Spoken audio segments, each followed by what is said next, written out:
Well, thank you very much, Barbara.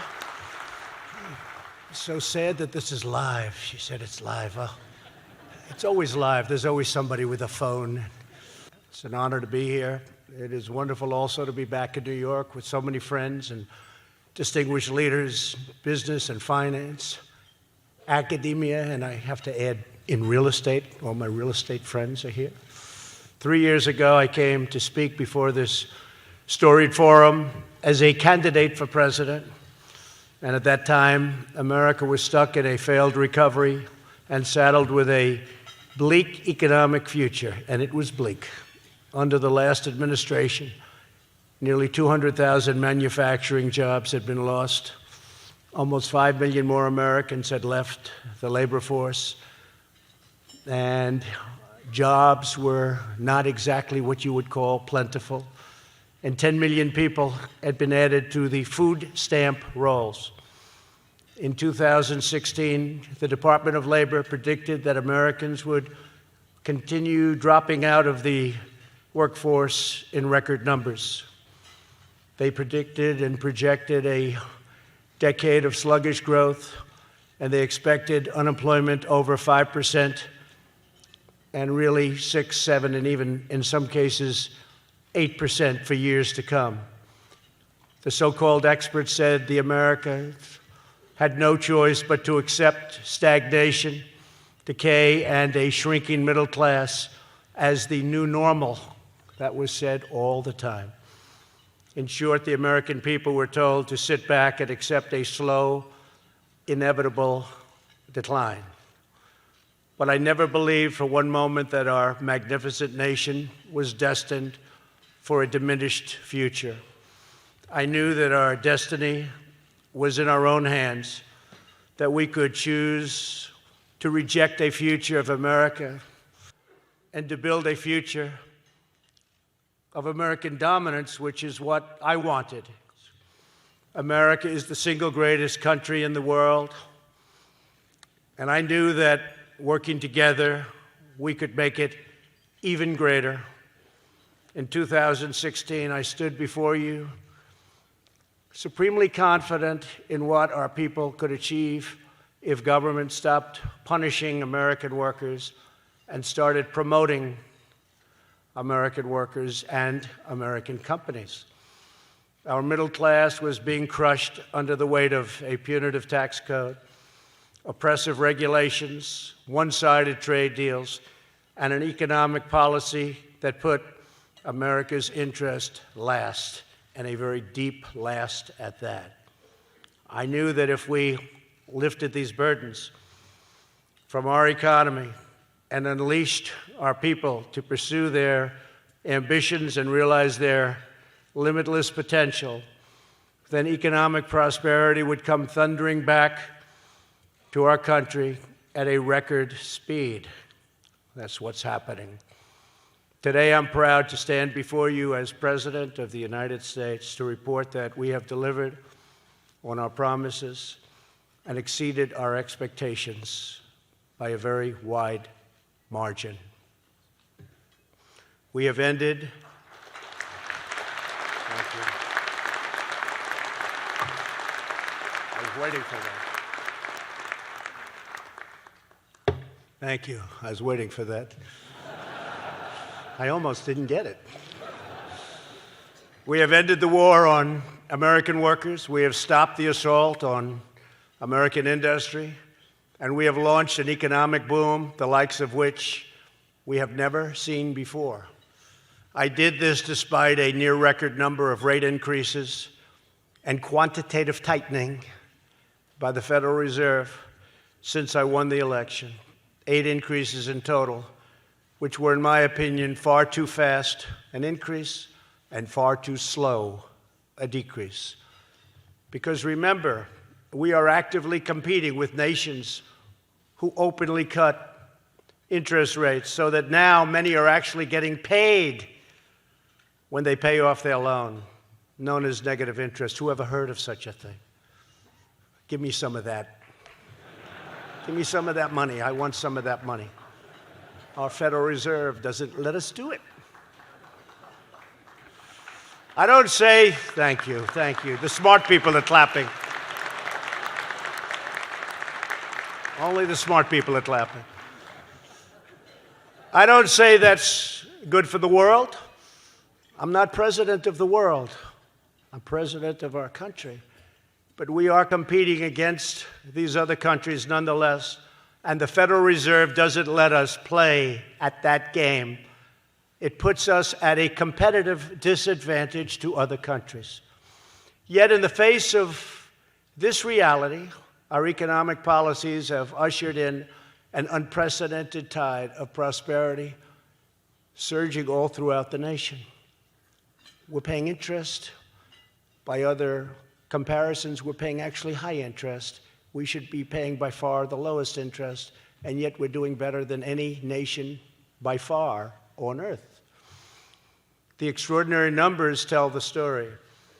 Back in 2016, before I took office, the Congressional Budget Office projected that fewer than 2 million jobs would be created by this time in 2019. Instead, my administration has created nearly 7 million jobs and going up rapidly. We beat predictions. Thank you. We beat predictions by more than 3 times the highest estimate that I saw during the campaign. Nobody thought it was even possible to get close to a 7 million number. 2 million was maxed out if you were lucky and if you did a great job. Unemployment has recently achieved the lowest rate in 51 years. African American unemployment, Hispanic American unemployment, and Asian American unemployment have all reached the lowest rates in history. Women's unemployment, the best numbers in 71 years. We expect that number of 71 years, which isn't good compared to the other numbers, is it? But women also will soon be historic, we think. And manufacturing was supposed to be dead in our country. You would need, according to a past administration representative, at the highest level of that past administration, you would need a magic wand to bring back manufacturing jobs. Well, we brought them back, and we brought them back to over 600,000 manufacturing jobs as of today.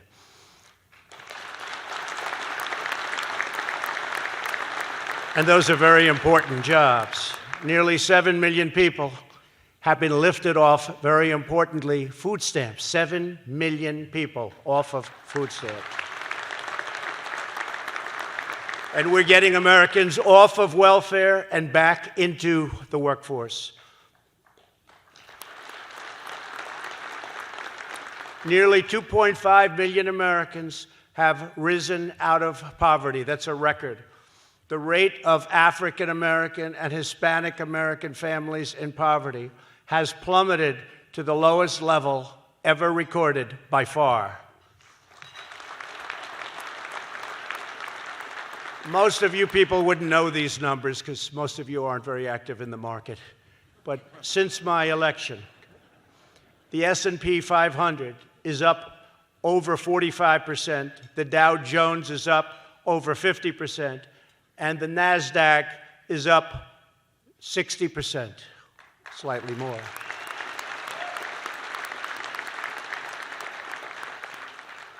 And if we had a Federal Reserve that worked with us, you could have added another 25% to each one of those numbers. I guarantee you that. That doesn't happen.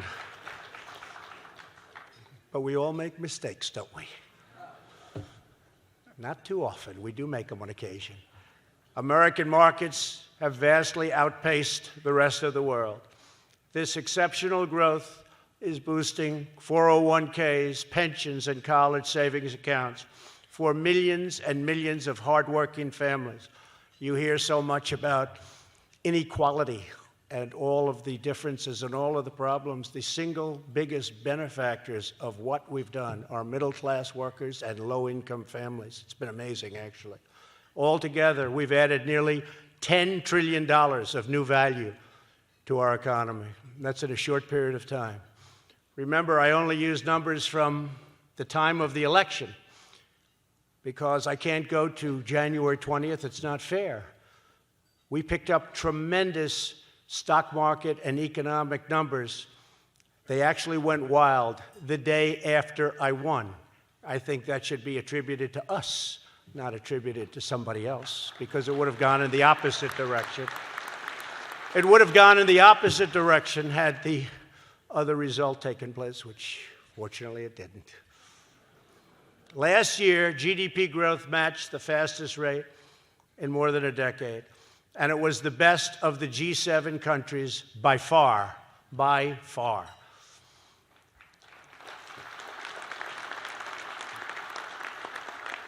Perhaps most importantly, after years of stagnation and decline, American wages, salaries, and incomes are rising very fast. Median household income is now at the highest level in the history of our country.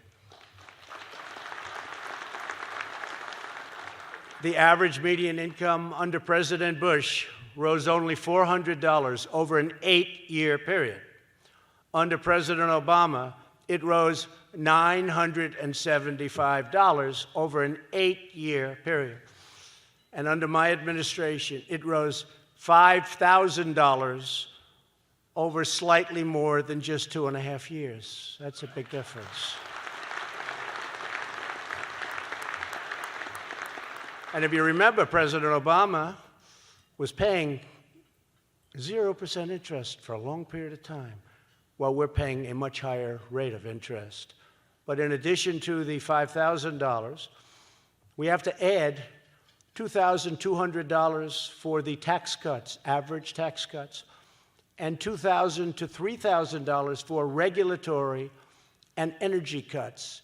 So that would be a total of almost $10,000 versus $400 and versus $975. So our consumers, because of this, are in the best shape probably in the history of our country, and I think it's going to be very long-lasting, very, very long-lasting.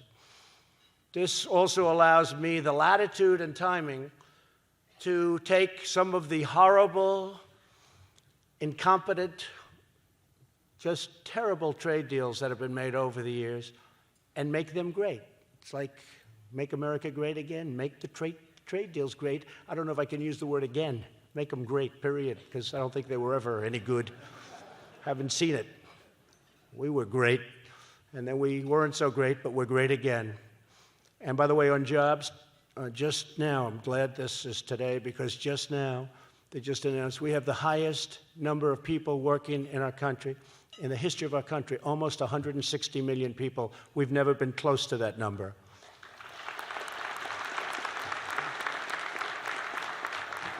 So we've achieved this stunning turnaround because we've adopted a new economic policy that finally puts America first.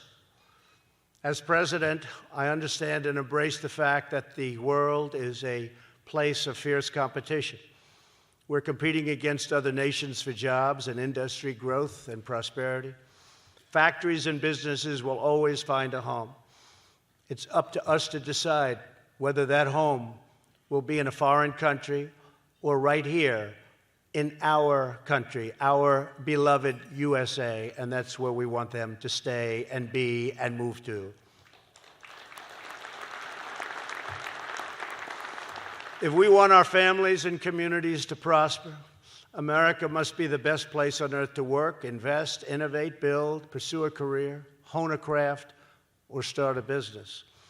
We want companies to move to America, stay in America, and hire American workers. My mission is to put our country on the very best footing to thrive, excel, compete, and to win. For many years, our leaders in Washington did the exact opposite.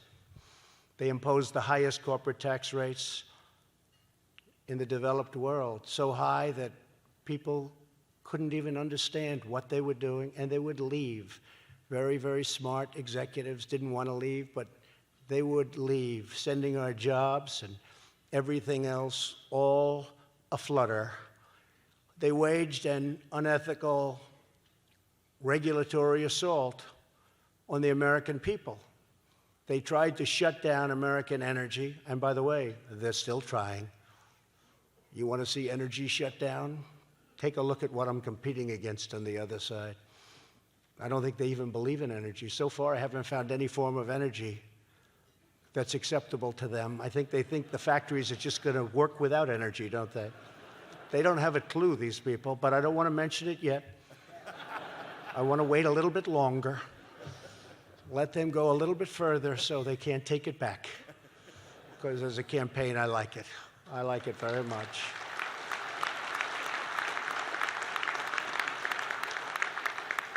Let them keep talking. Every time they talk, I say, boy, this looks like it might be easier than I anticipated.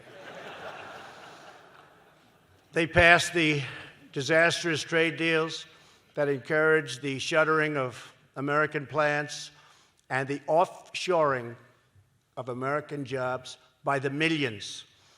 In short, the failed political class sold out American workers, sold out American prosperity, and sold out the American dream. This was the alarming situation I was elected to end. And ending it's never that easy. You see that. You do have people that want to keep it going that way, but they're losing, and they're losing now rapidly and fast.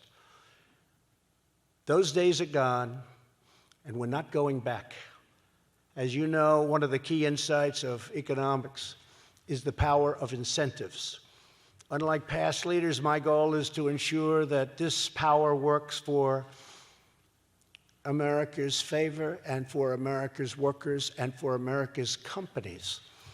We want the incentives created by our tax, trade, regulatory, and energy policies to be pro-growth, pro-worker, and 100% pro-American, and more is yet to come.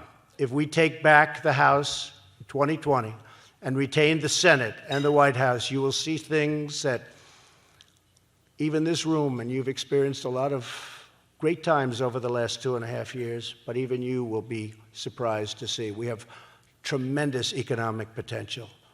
We have tremendous potential. We have tremendous economic potential.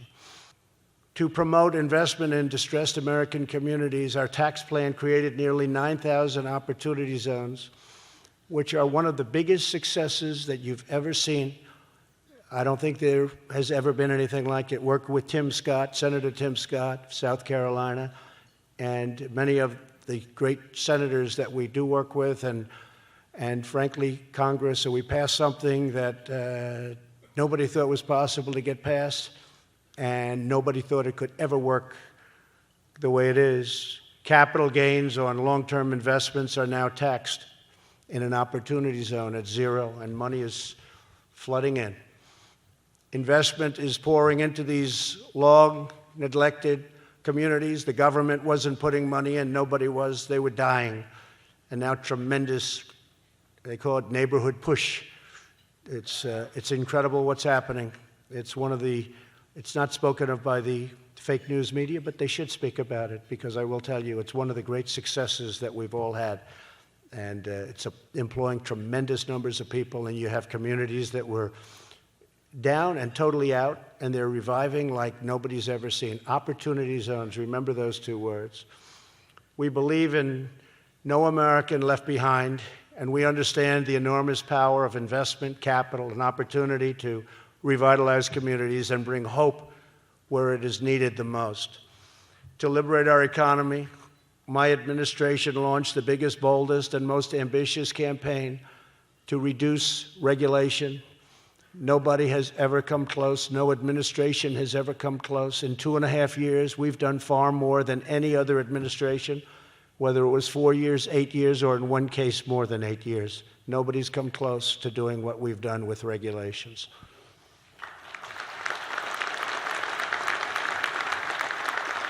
And I happen to think, as great as the tax cut was, the largest in our history, I really happen to think that the regulation cuts may have had an even bigger impact on the economy, and it was quicker because we were able to do them very early in the administration, earlier than the tax cuts. Within days of taking office, I issued an executive order to end the outstanding, horrible federal intrusions that you saw. It was an onslaught into business, into people's lives. and it was really done by unelected bureaucrats. They were really accountable, and nobody held them accountable. And sometimes it's not pleasant to hold them accountable, but I do it. I do it. And we had no choice because we were going nowhere fast. My order required that for every one new regulation, 2 old regulations must be eliminated. But instead of 2 for 1, we have now eliminated 9 for 1, and we think that within the next 6 months, it will be close to 20 for 1 instead of 2 for 1. And it sounds like a lot, but you have no idea when you look at the piles and piles and piles of regulation. On each one of our great secretaries, we have some great people working here, but you'd go into rooms that are half the size of this, and they would literally be stacked to the ceiling with regulations. Nobody's ever seen anything like it. And we have actually, I think, a fairly long way to go. We need regulation, but it has to be smart regulation. Highways were taking 20 years to get built, to get approved. You'd put in an application, 21 years later, they'd reject it. It would cost many, many times more, 25, 30, 40 times more. But they were taking 20 years. We're trying to get that down to 1. And it may get rejected, and that's okay. But you haven't spent 20 years on environmental impact statements in order to build a simple highway or roadway that's desperately needed. So we have it down close to 1 year. We want to hit the 1-year number. And if it doesn't work, we're going to reject it, but it's going to be rejected fast, swiftly. But mostly it's not going to be rejected. The foundation of American liberty and prosperity has always been the rule of law. Throughout history, economies have failed when the rule of law is abandoned. That's why we must protect the constitutional rule of law in our country at all costs. So important. We've got some lawless people in some very high positions. They're lawless. When I came into office, one of the first things I said was, how many federal judges do I have to appoint? Because I always heard it was the single most important thing a president can do, federal judges and Supreme Court justices. They said, sir, you have 142. I said, what? Because I was always told you would never have any. Maybe you'd have 1 or 2, maybe 3 if the previous president wasn't doing a good job. But they said, you have 142. I said, you have to be kidding. And we did. We had 142, and we've added to that through different things. And we will be at 182. That will be a record. Nobody's ever done that before. It was shocking, but I just want to say thank you very much, President Obama. We appreciate it very much for the 142. Thank you. I'm sure his party is thrilled with him, but if they aren't, they won't say anything. Don't worry about it. Thanks to these and other policies, last year the World Economic Forum recognized the United States as the globe's most competitive economy. We've put it back into this position where we are competitive like no other nation. To fuel our economic boom, we are boldly pursuing American energy independence. And you see that in the Middle East, where ships are at great danger, and they keep saying, what happened to the American ships? They don't see too many American ships over there anymore. Do you notice that? We stopped the radical crusade to dismantle U.S. energy production and empower rogue regimes. We withdrew from the one-sided, horrible, economically unfair, close your businesses down within 3 years. Don't frack, don't drill. We don't want any energy.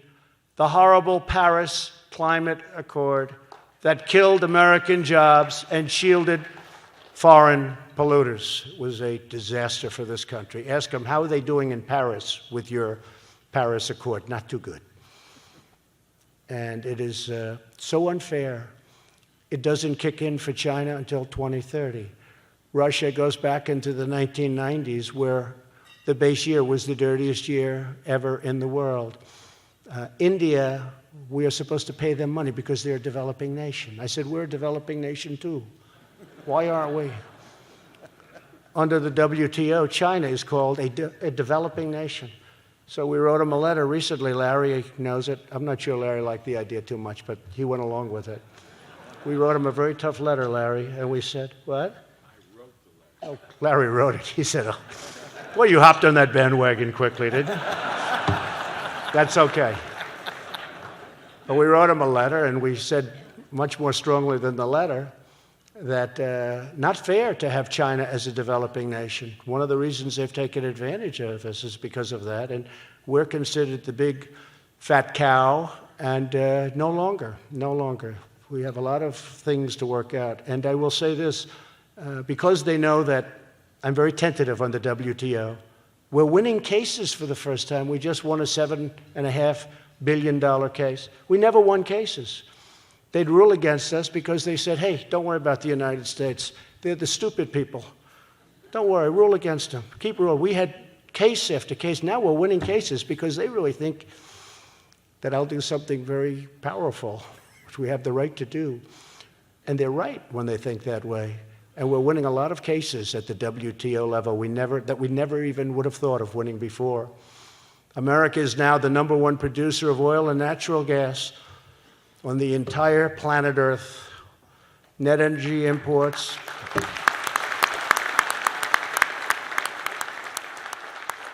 Net energy imports, this is so great, set a historic low. It's a 58-year low, but that's only because they only go back 58 years, meaning I assume if it's low now, it's lower than it used to be, unless something happened that's very strange back then. But it's at a historic low. We are now a net exporter of natural gas, and we recently became a net exporter of crude oil and petroleum products for the first time in our country's history. It's a big thing. But central to this comeback is a series of bold initiatives to reform a broken system of international trade. We want thriving commerce with as many countries as possible, but trade must be fair, and to me it must be my favorite word, reciprocal. It's not reciprocal. We're getting it to be much more reciprocal. The American market is the most valuable and coveted market anywhere in the world. Those who want access must play by the rules, and they have to respect our game and our laws, and they have to treat our workers and businesses fairly, not the way they've been treating them over the last 25 years. America will not be taken advantage of anymore.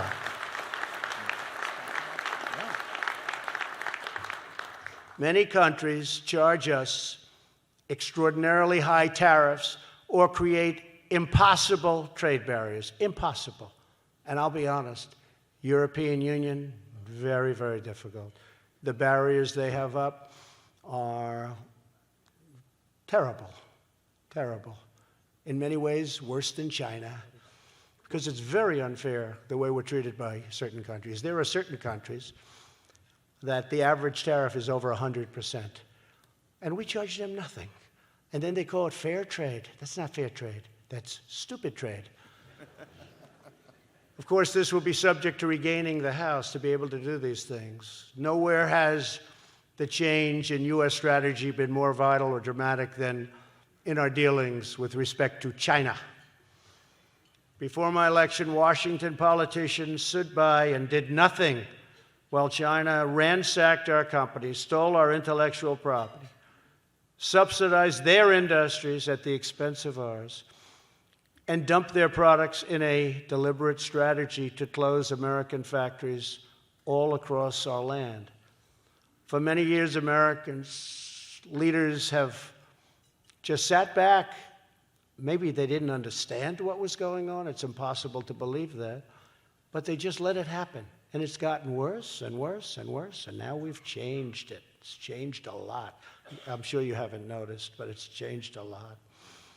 In particular, since China's entrance into the World Trade Organization in 2001, no one has manipulated numbers better or taken advantage of the United States more. And I won't use this word, cheated. I will not say the word cheated, but nobody's cheated better than China, but I will not say that. We'll say that off the record, okay? And there's only about 600 cameras back there. In fact, that is a big group up there. Good, I hope you use it, because it's true, and they understand it's true. And I don't blame China, by the way. I blame our leaders, because we should have been doing what they were doing. They did it to us. We didn't do it to them. We were defenseless. We had no leadership. This is for a long time. This is long beyond the Obama administration. So I don't blame them. I said this to President Xi. I was making a big speech in China. I had 5,000 people in front of me, and I was talking about how bad China was. And I said, this is not going over well. I was in Beijing, this massive hall, and I looked down at President Xi. He was sitting right where Larry is. He was not as imposing a figure as Larry Kudlow, but he was quite imposing. And I said, you know, I think he's getting very angry. And then I realized, how do we save this? This is going to be a disastrous afternoon. And I said, but I don't blame China. I blame our leaders. And then I realized it's true. I blame our leaders for allowing it to happen. I've told that to you and many people many times. But the theft of American jobs and American wealth is over. They understand that. My administration has taken the toughest ever action to confront China's trade abuses. We're taking in billions and billions of dollars in tariffs that China is paying for. We're not paying.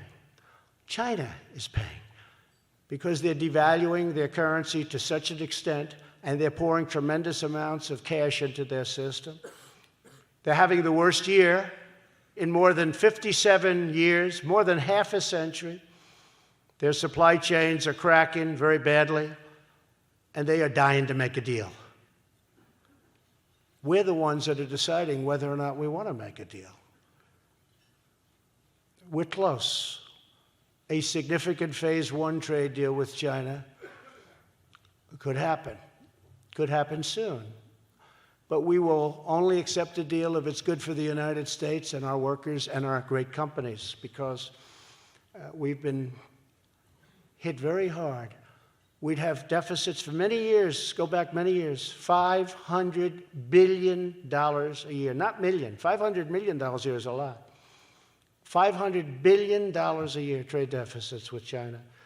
And we have them with many other countries, just not nearly as large. China probably makes up almost 60% of our deficits.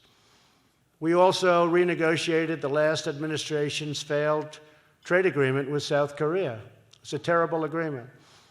Our new agreement doubles the number of American cars that can be sold to South Korea under the U.S. standards, and it keeps America's 25% import tax, known as the chicken tax on small trucks, which was all ready to disappear. It was going to disappear. The deal from the previous administration was projected by them to add 250,000 jobs, and they were right. It did add 250,000 jobs. Unfortunately, the jobs went to South Korea, not to the United States. That's what we got stuck with. We also struck a deal, which is historic, with Japan. It's just partial, because we're having very tough negotiations and strong negotiations with Japan to substantially reduce barriers for American agriculture and facilitate $40 billion in digital trade and agricultural purchases. That deal was signed. And it's a great deal, but it's only phase one of the Japan deal, too.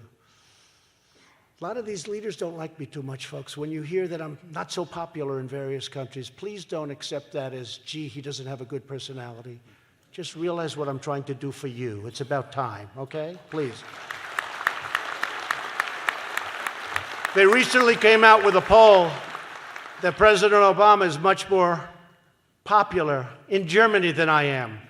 I said, guess what? He should be. He should be.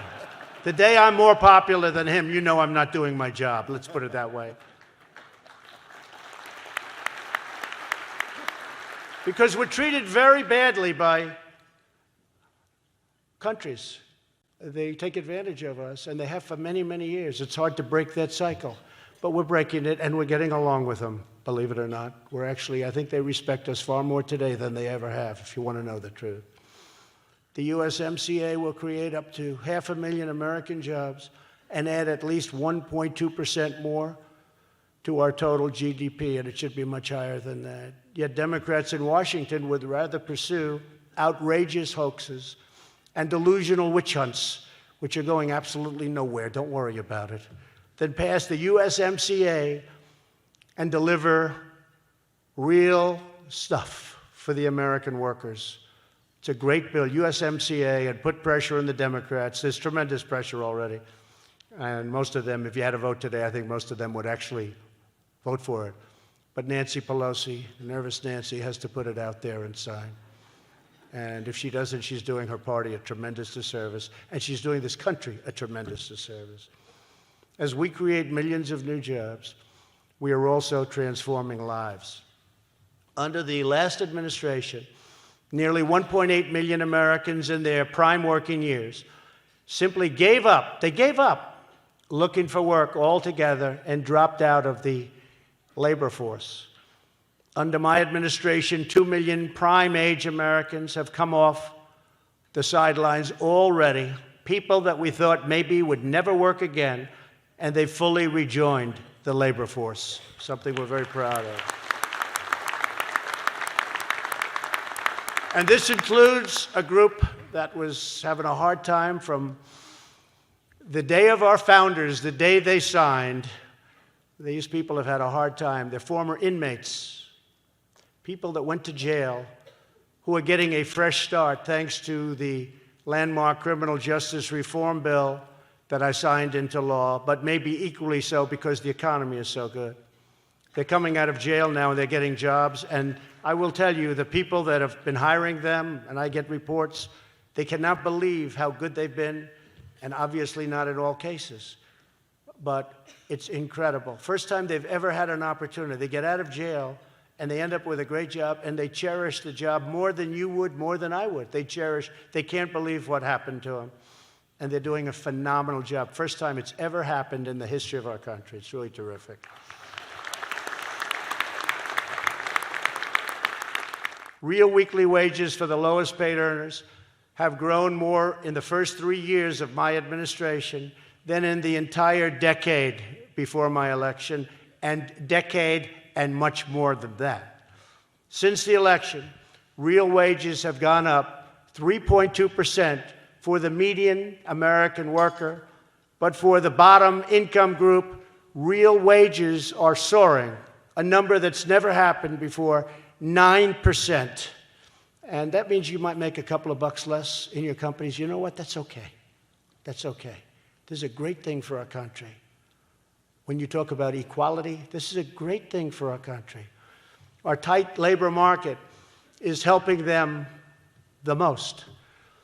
Yet Democrats in Washington want to erase these gains through an extreme policy of open borders, flooding the labor market and driving down incomes for the poorest Americans and driving crime right through the roof. They want nothing to do with looking at the people that are coming in. And some very, very bad people are trying to get in. But we're building the wall. It's going up rapidly. We have tremendous help from Mexico. Despite what you read, it was a terrible thing that you read over the last period of a few days, but also over the last years. But they have 27,000 soldiers on our border now, protecting us from people coming into our country. I want people to come to our country, but they must come in legally, and they must come through a system of merit. We now know all of our obligations. Our moral obligation is to the American workers, and we're committed to helping them climb that great ladder of success, to equip them with the skills they need. We launched the Pledge to America's Workers. 367 private sector partners are providing more than 14 million skills and career training opportunities for U.S. workers. And I have to say, I'm very proud of her. My daughter, Ivanka, that's all she wants to talk about. I say, Ivanka, can we please talk about something else? No, Dad. I met today with Walmart. They're taking 1 million people. She wants to make these people have great lives. And when she started this 2.5 years ago, her goal was 500,000 jobs. She's now created 14 million jobs, and they're being trained by these great companies, the greatest companies in the world. because the government can't train them. It's a great thing. So Jared's here, and you'll thank Ivanka. She's done an amazing job. 14 million from 500,000. We're at 14 million and going up. Today, the world is witnessing the resurgence of a strong and proud and prosperous America. The world is a better place because of it also. But everything that we've achieved is under threat from the left-wing ideology that demands absolute conformity, relentless regulation, and a top-down control of the entire U.S. economy. Far-left politicians in our nation's capital want a massive government takeover of health care. They want to give government bureaucrats domination over every aspect of your business and your life. They want to eliminate American oil and natural gas. They want to enlist us in global projects designed to redistribute American wealth and kill American jobs all over our nation. Washington's Democrats and their radical agenda of socialism would demolish our economy, reinstate the avalanche of regulations that have already ended, decimate the middle class, and totally bankrupt our nation. As long as I'm president, America will never be a socialist country.